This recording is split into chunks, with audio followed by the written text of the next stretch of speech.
All right, ladies and gentlemen, it is time to work on the SVO again. So, over the last year or so, I have been collecting parts to redo the entire fuel system.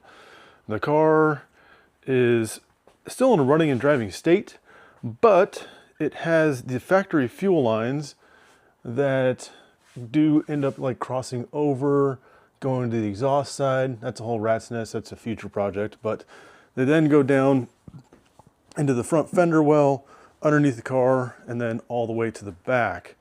The rear, I just taken out part of the carpeting, one of the little panels to like kind of look at some wiring, and I found the little trigger wire to be able to actuate like a new fuel pump with a new like fuel circuit essentially to handle higher amperage. The car from the factory with an 85 SVO, they come with a lift pump in the tank that then feeds a larger pump that is on the frame rail and just in front of the rear axle on the passenger side. And then that higher pressure, higher volume fuel pump then feeds to the front. The common upgrade for trying to deliver more fuel, or just when you're replacing the fuel system, is to drop the tank and then replace that pump with a bigger pump, get rid of the one on the frame rail, and then just replace all the lines and everything. So what I've collected is some AN hose. This is PTFE, so that way I don't have to worry about rubber or anything.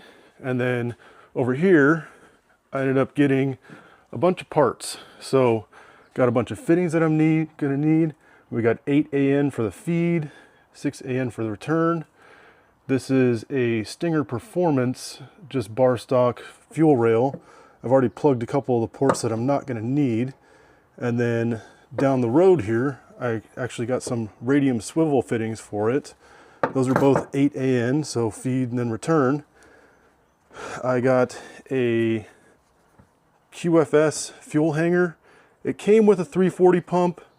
I decided to get a more name brand fuel pump, so I got a Deechworks DW300. I got a 255 in there right now, but this 340 pump, it is bigger.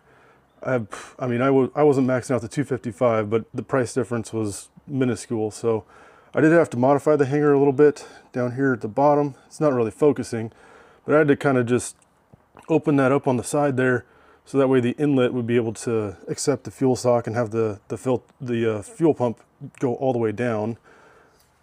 The wiring, luckily just plugged in, so I didn't have to mess with that, because a lot of these aftermarket pumps, they have like the same type of connector. What's nice about this setup too is that it uses AN style right out the hat, so I won't have to worry about any adapters or anything like that. The connection here is just like the factory Ford style connection. I also ended up picking up one of the radium fuel pressure regulators with a built-in fuel pulse dampener. When looking at stuff, these guys right down the road, same price as like some other big name brands, Holley, Aeromotive, what have you. But I figured I'd support the local guys. It also has just a spring detent here to be able to adjust the fuel pressure up or down, which is kind of nice. I don't have to do like a set screw, an Allen head, whatever. I ended up getting one of their fuel filters as well. Just a nice big fuel filter, so I don't have to worry about that. I'd have to double check, but I do think it has a metal screen in it that I can just clean myself instead of having to get a new element. I don't drive the car all that much, but that is a nice feature to have. New lock ring for the fuel hat in the fuel tank, so that way it actually seals. New O-ring, all that. Some painless wiring, various other fittings that I'm going to need, and then the fuel pump relay setup here. Like I said, I'm going to tap into the factory wiring just to get the signal wire for the relay setup, and then run a new power wire from the battery all the way to the back. It comes with this little like fuse breaker here, so that's not a big deal.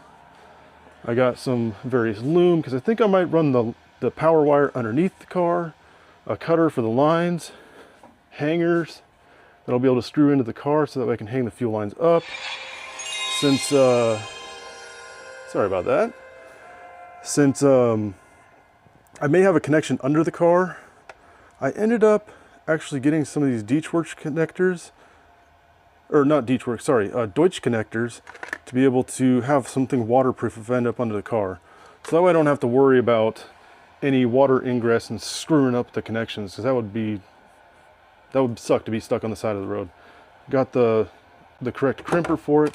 And I also got one of these fuel filler neck grommets, because these things like to disintegrate when you take them out after they've been in for like 40 years.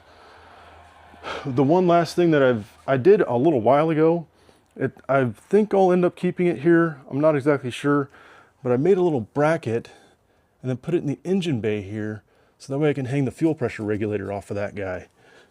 I hope it'll work okay, because I believe if I have it sitting here, I'll be able to have this fitting rotated to accept the outlet from the fuel rail, and then I have the drain that'll be going straight down underneath the car to get back to the fuel pump, or the fuel tank.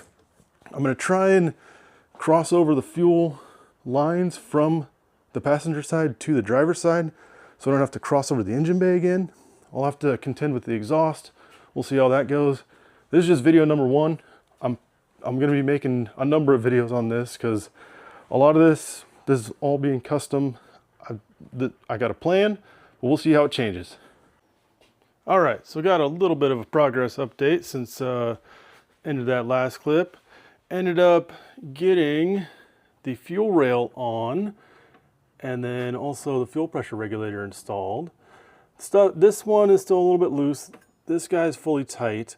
I was kind of worried about clearance with the intake here, but it was no problem. Get the injectors back in.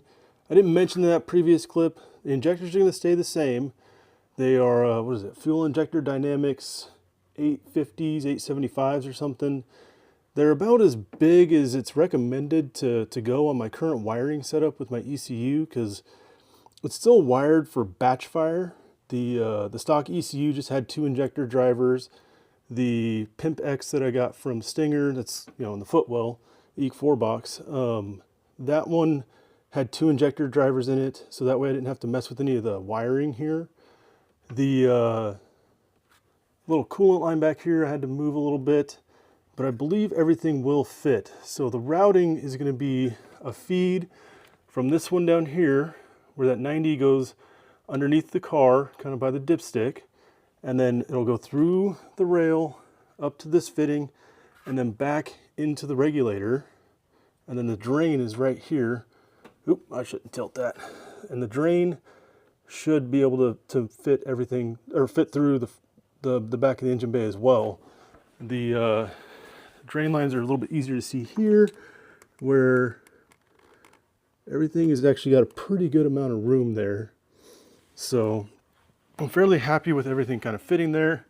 It was nice, me already having this bracket made to be able to hang the regulator there, because that was actually took quite a while to make that bracket to have it sit there.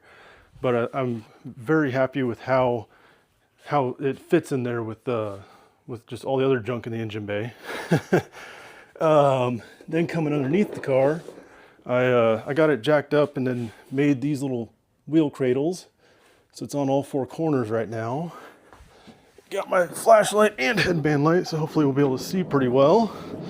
But, oh, there we go. I'm trying to crush my fingers here. So we got the lines coming out of the tank, just like any other Fox body. And then it comes over here, over the axle tube, to this setup here, where we have the fuel filter, that fuel pump that I had replaced. It was a Walbro 255 unit, so it was plenty of fuel, still even for my power goals now. But like I said, it was not much more just to do a 340. So it continues along frame rail here, all the way up to the front on the passenger side, as I described before. My new setup, I believe, is going to work out best. I'm still working on, in my head, where the routing is going to be, but lines come out. Probably there's a good spot here to put that big old fuel filter, and then cross over probably up in this area, screw it to this bulkhead, the lines, and then over here and somehow finagle through this mess of exhaust and suspension over to the frame rail under here, And then I think what might work best, since I have a little bit of room here, is try and fit it through there. It'll only be on the outside for like a short while. Fit it back through here, because I got this big bracket here with my subframe connector. And then run it back along here, just along the subframe connector. And then I got a clear shot right to the engine bay here. If you're able to look kind of closely, you can see some of those lines up there. There's the feed line right there. I got a direct shot to the opening. And that 45 that's on the regulator, I don't know if you can actually see it in the video, but it's right there too. So I think that should work out. It be a little tight in some spots, but the fuel lines should definitely be able to fit where I kind of want it, where it'll be up and out of the way. I don't want to have it near any suspension, you know, try and keep it away from the exhaust. I got the lines just kind of hanging here to try and straighten out a little bit. I think I bought these as a kit from Radium as well. And then one thing I forgot to mention in that previous clip as well was like a little flare tool to help kind of get the steel braiding back from the olive to to fit the olive end, to have everything fit correctly. This is probably about as far as I'll go today. I got some other stuff going on, but try and make an update as soon as I can.